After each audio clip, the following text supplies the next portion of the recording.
So while we're on the subject, government can't create jobs. It can only rename them.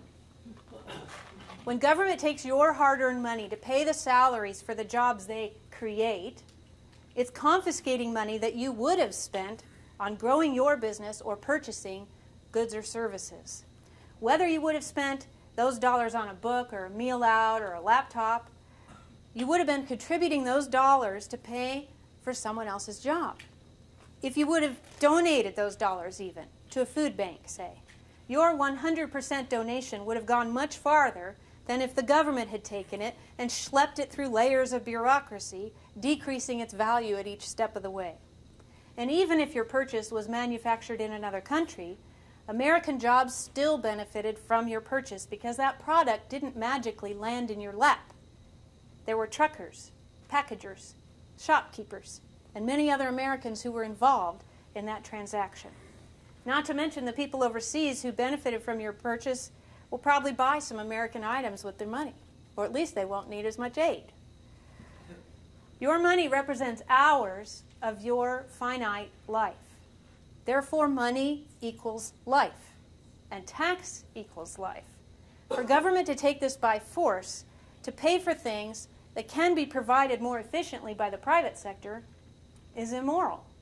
It's legalized plunder. Our founding fathers had this figured out.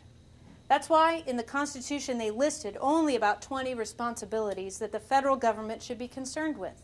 Things like an army, a navy, immigration and naturalization laws, a series of roads to make sure the mail can get from one state to another, and so on.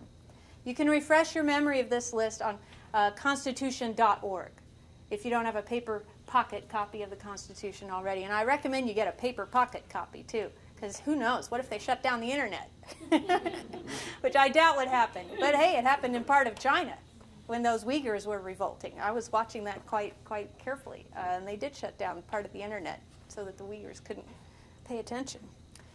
So click on Founding Documents on constitution.org, and you can read our Constitution and find that list of jobs in Article 1, Section 8.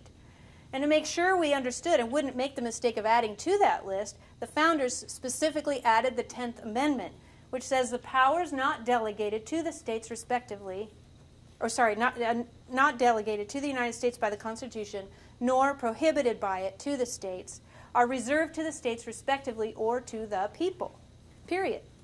No health care, no energy department, no ag department, not even an education department, which was started in the 70s under Carter.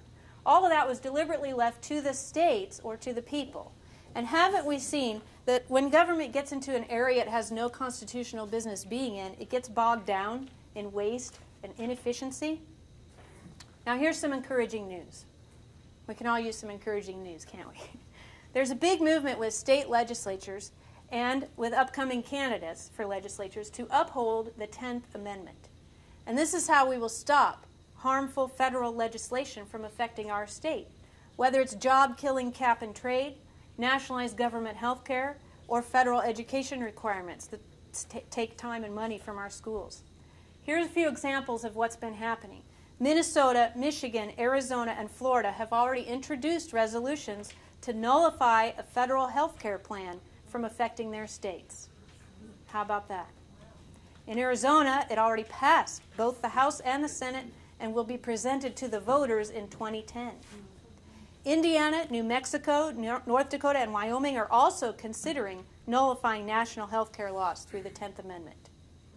Montana and Tennessee have already passed resolutions nullifying federal gun laws for guns that are manufactured, sold, and kept within their state.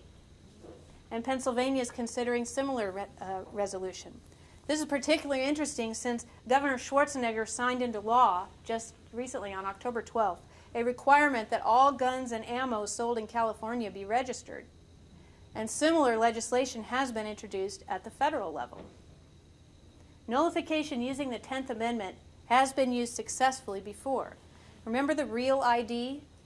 A few years ago, I think it was 2005, they were talking a lot on talk radio about Real ID. But it was a national ID that they wanted to issue. But 25 states passed resolutions saying that they were against this federally mandated national ID. It's still on the books in D.C., but it's been rendered virtually null and void by the pressure from the states. We can do this for other things that we know are unconstitutional. Here in Washington, Representative Matt Shea from the 4th District introduced HJM 4009, that's House Joint Memorial 4009, upholding state sovereignty and reminding the federal government that according to the Constitution, they can only legislate regarding those enumerated topics in Article 1, Section 8. Co-sponsors included Representative Dan Christensen from Snohomish and Representatives Clippert, Kondata, Kretz, Anderson, and McCune, all Republicans. This House Joint Memorial didn't get a chance to get voted on because the Democrats didn't let it get out of committee. But you will see a big change in 2010 in the legislature. And I predict this bill will be reintroduced in January of 2011. And I can't wait to co-sponsor that bill. The 10th Amendment, thank you. The 10th Amendment can also be used to give our schools more freedom and flexibility. The National Assessment of Educational Progress released its 2009 statistics recently, and the Seattle Times article about it put it this way: Washington students are above the national average. Whoa! Isn't that exciting? That sounds good until you see that nationally, 38% of 4th graders scored above proficiency in math. And 31% of 4th graders scored above proficiency in reading. 31, less than a third. For Washington State students, 44% of our 4th graders scored above proficiency in math, and 37% passed reading. Our 8th graders who scored above proficiency in math, 36%. And reading, 34%. Yesterday, my husband, Paul, a Rotarian, conducted mock interviews with high school seniors. I had suggested to him the night before when we were going over our schedules for the next day, I said, why don't you just ask them a couple of quick, easy math questions? Because I'm just curious. You know, you have this experience of somebody at the drive-thru or at the checkout stand who can't make change, and you wonder, what's going on? Why can't they just give me the right change? They can't add and subtract? What's happening? So I suggested, ask them, you know, if a customer buys $200 worth of goods and tax is 8%, let's make it easy for them. Okay, tax is 8%, what will it be? And he laughed and said, oh, come on, that's too easy. I said, I know, it's 3rd grade math. Harry could do it in his head in 3rd grade, but just ask. Guess what? Most of them couldn't answer. Seniors in the mock interviews, these are the ones who haven't dropped out. And I told you last time, you know, a third of them are dropping out. So it's quite disturbing. Let's just briefly wrap up with health care, because the same policies of fiscal responsibility, opening up choices, letting competition, you know, work its a miracle, will also work for health care. We need patient-based reform. A friend of mine told me that she was a health care hostage.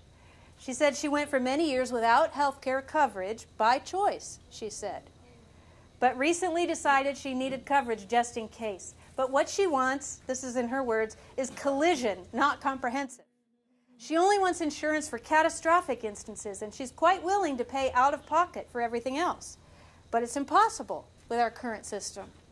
Again, in the legislature, I will emphasize personal responsibility, freedom of choice, and as little government involvement as possible.